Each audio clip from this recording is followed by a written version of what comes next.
আমরা তো আল্লাহর পক্ষে না থাকি, আল্লাহ আমাদের সন্তুষ্ট হবে না। আল্লাহর সন্তুষ্ট পেতে হলে আল্লাহর পক্ষে থাকতে হবে।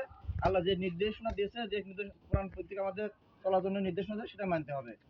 সে যদি গঠন করতে না পারি জীবন, তাহলে আল্লাহর সন্তুষ্টির বিপরীত চলে যাবে। আর যারা আল্লাহর সন্তুষ্টির বিপরীত যাবে, তাদের জন্য আল্লাহর যে আযাব গজব, সেটাই পরিতে হবে। এজন্য আমাদের কোরআন সুন্নাহ ভিত্তিক রাষ্ট্র গঠন করে আল্লাহর পক্ষে থাকতে হবে এবং দাঁড়িপাল্লার পক্ষে ভোট দিতে হবে। আর যদি কোরআন সুন্নাহ রাষ্ট্র গঠন করতে যদি না পারি, তাহলে আমাদের মাঝে আল্লাহ তাআলার সন্তুষ্টি অর্জন হবে না। আর এজন্য আমাদেরকে কোরআনের ভিত্তিক সরকার গঠন করে এদেশে দুর্নীতি, চাঁদাবাজ, সন্ত্রাসী এগুলা আমাদেরকে উৎখাত করতে হবে। যদি এগুলাকে আমাদের উৎখাত করতে পারি, তাহলে একটা সুখী সমৃদ্ধ রাষ্ট্র গঠন করতে হবে। তা না হলে মানুষের মাঝে দুনিয়ার সমস্যা তৈরি হতেই থাকবে। আর এই সমস্যা দূর করার জন্য আমাদের কোরআন সুন্নাহ ভিত্তিক রাষ্ট্র গঠন করতে হবে। পাশাপাশি আমাদের দেশের স্বাধীনতার পর থেকে যে রাষ্ট্র ব্যবস্থা পরিচালনা আছে, এগুলো মানুষের তৈরি যে আইনতে পরিচিত আছে।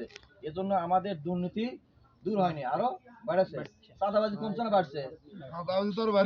আরো অন্যায় বাড়ছে, রাহাজানি বাড়ছে, দুর্নীতি বাড়ছে। এগুলাতে থেকে রোধ করতে হলে আমাদের হা পক্ষে ভোট দিতে হবে। আমাদের এই সংবিধানকে সংশোধন করতে হবে।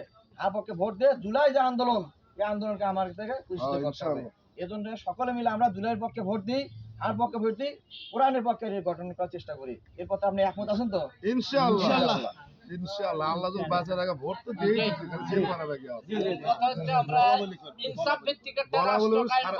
সারাদিন আমি যার দিল কয়ে মনে করে আমি বুঝে বুঝে মানুষ এটা হলো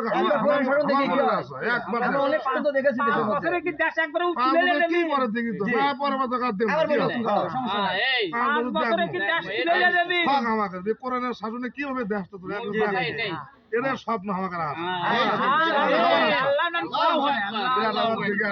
আছে।